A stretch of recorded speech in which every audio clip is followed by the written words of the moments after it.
লাব্বাইকা হুসাইন।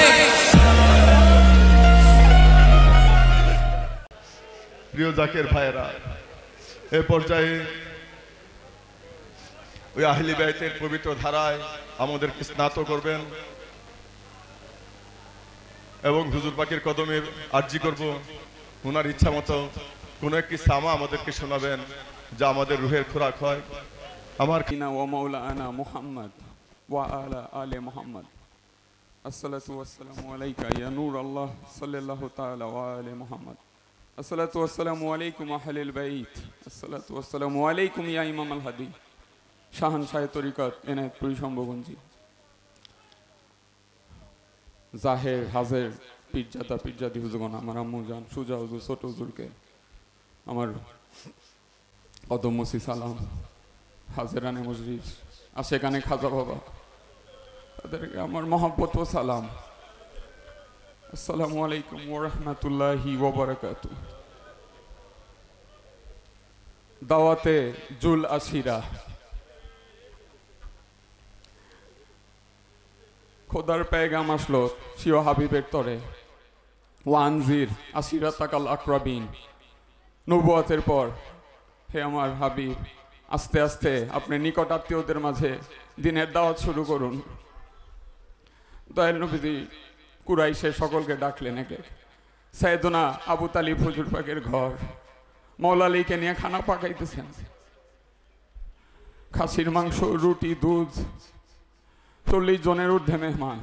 কম পড়ে গেল। মওলা পাক লোয়াব মোবারক দিলেন, বরকত হয়ে গেল।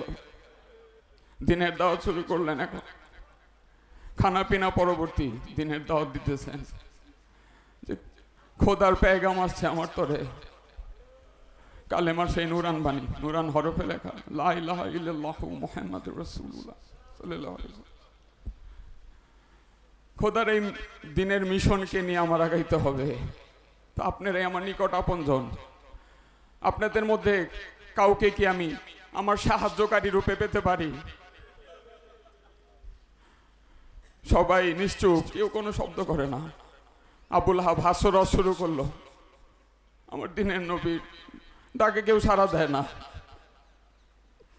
মালিক মওলা যখন দাঁড়ে দাঁড়ে ঘুরতেন, তার মুখের উপর দরজাও লাগাতে হয়েছে।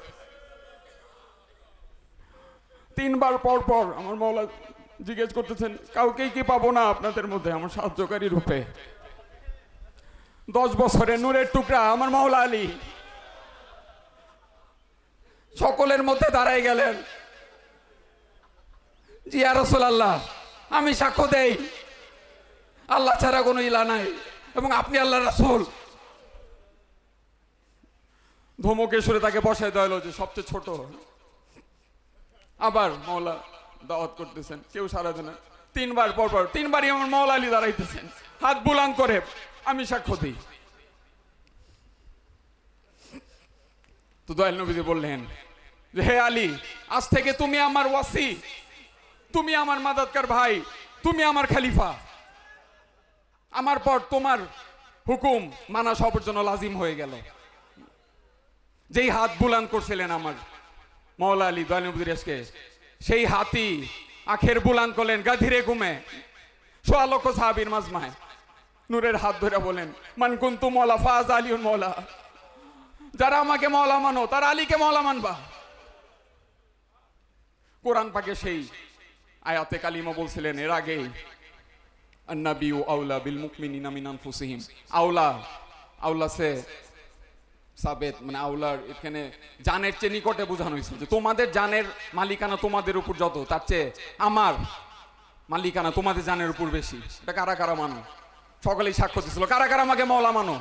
সকলেই সাক্ষ্য দিছিল। তাহলে আমার আলীকে মওলা মানতে হবে। তো সেই নূরের ধারা, বিলায়েতের ধারা, নবুয়াত দায়েম হয়ে গেল বিলায়েত দ্বারা। ওখান থেকে নূরের ধারা, ইমামেতের জ্যোতি আসতেছে সবাই মনে প্রাণে। হয়তো তখন হযরত আবু বকর, হযরত ওমর তারা প্রথম মোবারকবাদ জানাইছিলেন যে হে আলী ইবনে আবু তালিব, আজ সে আপ হামারা ভি মওলা বান গে। তো সেই নূরের ধারায় তখন নবী পাক বলছিলেন, ইয়া আইয়ুহার রাসূল বাল্লিগ মা উনজিলা ইলাইকা মিন রাব্বিক, কোরআনের শেষের দিকে আয়াত যে হে আল্লাহ, আল্লাহর পয়গাম আসছে যে আপনি জানিয়ে দিন আমি আপনার ইন্তজারে, খুব শীঘ্রই আপনি আমার কাছে এসে পড়বেন। তো কি আপনি উম্মতের জন্য কি রেখে আসেন? আমার মওলা আলী বিলায়াতের এলান, এবং মওলা দয়াল নবী বললেন যে আমি চলে যাব, তো তোমাদের জন্য দুইটা জিনিস আমি রেখে যাচ্ছি। বারবার আমি বলি কিতাব আল্লাহ ওয়াল ইত্রাতি আহলুল বাইতি, কোরআনে পাক the complete code of life, আর আমার আহলুল বাইত দা হোলি প্রোজেনি, এই দুইটাকে তোমরা আঁকড়ায় ধরে থাকবা, হাদিতে থাকা লাইন। তো নবী পাক বলছেন যে আমার উম্মতের মধ্যে 73টা ফেরকা হবে, 72ই বাতিল, একটা হক। এই হক দলটা হলো কিতাব আল্লাহ ওয়াল ইত্রাতি আহলুল বাইতের দল, এই দলটাই। ওয়াতাসিমু বিহাবলিল্লাহি জামিয়ান ওয়ালা তাফাররাকু, আল্লাহ বলছেন তোমরা আল্লাহর রশিকে শক্ত করে ধরো এবং বিভক্তিকরণ করো না। মওলা জাফর আস-সাদিক বলছেন সেই রশি হইলাম আমরা আহলুল বাইত। তো নিজেদের মধ্যে বিভক্তি হইতেছে, কিন্তু আশেক পাগলা মওলা হুসাইন পাকের গোলামদের কোনো ভয় নাই, গোলামে হুসাইনিদের এইগুলো কোনো পরোয়া করে না। যত প্রতিকূলতা আসুক তাদের এসকে জজবারও বাইরা যায়। তো যেতে হবে না একটু কারবালায়, কিছু সময়ের জন্য চলেন কারবালায় চলে যাই আমরা। কারবালা কে বাদ কে সফর, আমার মওলা পাকদের নূর বদন কারবালার জমিনে পড়ে আছে। কাফেলা যাইতেছে ফেরার পথে, আমার মা জাইনাবের, আমার মওলা জাইনুল আবেদিন উটের হাওদা থেকে, উট থেকে হাওদা সরানো হয়েছে যাতে কষ্ট হয়। আমার আহলুল বাইত মওলা পাকদের কষ্ট দেওয়ার জন্য উটের হাওদা সরানো হয়েছে। মওলা জাইনুল আবেদিন পাক তার হাতে শিকল বাঁধা, কদমে শিকল বাঁধা, জুতা মোবারক নাই, মরুভূমির তপ্ত বালি পাড়ায় পাড়ায় যাইতেছেন আমার মওলা জাইনুল আবেদিন পাক। দামেশকে, প্রথমে কুফায় কাফের ইবনে জিয়াদ লানাতুল্লাহ আলাইহির আস্তানায় মওলা মাজান নূরের কাফেলা পৌঁছলো, কাফেলায় ইশক লস্করে খোদা পৌঁছলো। আমার মওলা পাকদের শানে বেহুরমাতি গুস্তাকি হইতেছে। একজন জিজ্ঞেস করলেন আমার মা জাইনাবকে, আপনি তো দেখেছেন, আপনি বলুন কারবালায় কি হয়েছিল, কি দেখেছেন আপনি কারবালায়? আমার মা জাইনাব বলছেন I have seen nothing but beauty, সৌন্দর্য ছাড়া আমি কিছুই দেখি নাই কারবালায়। খোদার প্রেমে সকল প্রেম বিলীন হয়ে যাইতেছে, এর চেয়ে সৌন্দর্য কি আছে? তো আমার মওলা পাকরার কাফেলা সেই কুফা থেকে আবার দামেস্কের পথে ইয়াজিদ লানাতুল্লাহ আলাইহি ওখানে ডেকে পাঠিয়েছে। প্রতিমধ্যে শামের বাজার শোকে হামিদিয়া বাজারে সে কাফেলা গিয়ে থামলো। ক্ষুধা তৃষ্ণা, তাকে আমার মওলা পাকদের কয়েদি, যুদ্ধ অপরাধী, যুদ্ধবন্দী হিসাবে পরিচিত করানো হইতেছে। সবাই ঢিল ছড়তেছে, সব দেখতেছে পুত মানজার। এই সকলের ভিড়ে দূর থেকে একজন বুড়ি মা সে অবলোকন করে, সবকিছু দৃশ্যপট অবলোকন করে, সে কিছু খানা, কিছু পানি, কিছু জরুরত কা সামান, কাপড় চোপড় নিয়ে মা জাইনাবের কদমে গেল। মা জাইনাব বিস্মিত হয়ে তাকাইলেন, শাহজাদি খাতুনে জান্নাত, আমার মা জাইনাব মওলা আলী নূরের শাহজাদি। মা জাইনাব যখন দুনিয়াতে আসছিলেন দয়াল নবীর চোখে পানি ছিল যে আমার এই শাহজাদি তার এই চোখ দিয়ে অনেক কষ্ট দেখবে। তো মা জাইনাব বিস্মিত হয়ে তাকাইতেছেন আমার ওই বুড়িমার দিকে যে কে তুমি হে মা, এই পুরা সফরে তো কেউ আমাদের দিক ফিরাও তাকায় নাই, তুমি কে, তুমি কে আমাদের চেনো, তুমি খুব নেকি করলে আমাদের সাথে। পরে বুড়িমা বলে আমি আপনাদেরকে চিনি না, আমার নাম ফিজ্জা, আমি তেমন কেউ না, তবে আমি প্রথম জীবনে মদিনায় থাকতাম, মা খাতুনে জান্নাতের কানিজ ছিলাম, দিনের নবী আছে না, দিনের নবীর যে শাহজাদি তার খাদেমা ছিলাম আমি। তো মা জান যখন পর্দার আড়াল হবেন এন্তেকালের আগে আমি তার কাছে কদমে যাই বৈশা বলতেছিলাম যে মা জান আপনি চলে গেলে আমাদের কি হবে? মা খাতুনে জানা বলছেন দয়াল নবী আমার ইন্তজারে, আমার যাইতে হবে।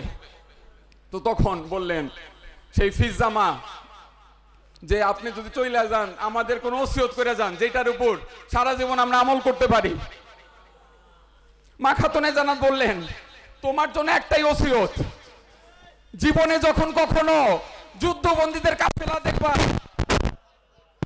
তাদের খেদমতে আগে যাবে। আপনাদেরকে দেখা কেন জানি আমার মা তুলে জানাতে মনে হয়েছে, এই জন্য একটু খেদমত আইসা। আমার মা যায় না বলেন, উপরওয়ালা তোমার মঙ্গল করুক। তুমি এত খেদমত করলে আমাদের, এর বিনিময়ে আমি কি করতে পারি? আমাদের তো লুট করা হয়েছে, কিছুই নাই তোমাকে দেওয়ার মতো। কয় না মা, কিছুই চাই না, খালি একটা দোয়া চাই। আমার বয়স হয়ে গেছে, আর কয়দিনই বাঁচবো, একটা দোয়া আপনি কইরা দেন। মাজলুম হালে মাজলুমদের তো আল্লাহ পাক কবুল করে। আমি যখন মদিনায় মা খাতুনে জান্নাতের খেদমতে ছিলাম, তার ছোট ছোট নূরের টুকরা শাহজাদা শাহজাদিরা ছিল। আমার মৌলা হাসান মৌলা হুসাইন ছিল, আমার মা জায়নাব ছিল। কত তাদেরকে কোলে পিঠে রেখা দেলকে ঠান্ডা করছি। আজকে অনেক জোর পাগ হয়ে গেছে, জামানা বিদ গয়া, কতদিন হয় দেখি না তাদের। আমার জীবনের একটা ইচ্ছা, মরার আগে, এন্তেকালের আগে, শেষবারের মতো একবার যদি আমার মৌলা হাসান মৌলা হুসাইন, আমার মা জায়নাবের জিয়ারত হইতো। এই দোয়াটা আপনি করেন। আমার মা জায়নাব বললেন, আল্লাহ পাক তোমার ফরিয়াদ কবুল করছে। আমি সেই জায়নাব। আর এই বর্ষার আগে যে শির মোবারক দেখা যায় না, বর্ষার আগে শির মোবারক দেখো, ওইটা তোমার হোসাইন।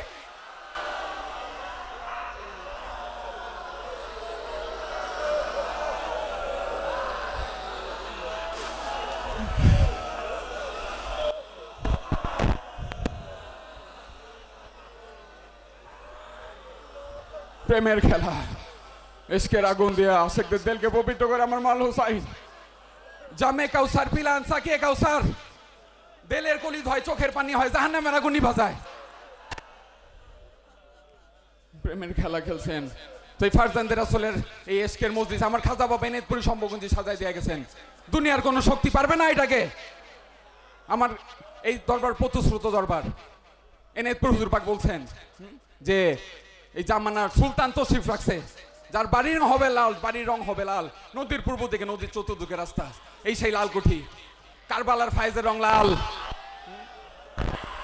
আমার দয়াল নাজান পাক বলছেন, আমি যে নূরের বাতি জ্বালাইছি, কিয়ামত পর্যন্ত টিপ টিপ করে জ্বলবে। কোনো কারো সাধ্য নাই। আহলুল বাইতের এই আশিকরা আরো ফায়েজে জজবা হাল হয়। এই যত প্রতিকূলতা আসুক, তার এগুলো তো এখন হুসাইনি গোলাম যারা, তারা আরো মহাতেজে বলিয়ান হয়।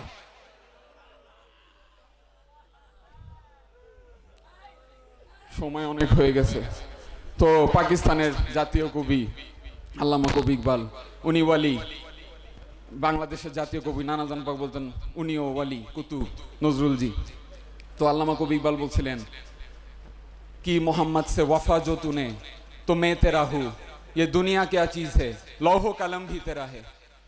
তুমি যদি মোহাম্মদের ওয়াফাদার হও, তাহলে আমি তোমার ওয়াফাদার, তোমার আমি গোলাম হয়ে যাব। তুমি যদি মোহাম্মদের গোলাম হও, আমি তোমার গোলাম হয়ে যাব। দুনিয়ার কি প্রাপ্তির আশা, লৌহ কলম তোমার জন্য অপেক্ষা করবে।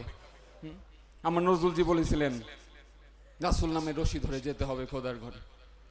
محمد صلى الله لا اله الا الله ملفي الملا سبحان الله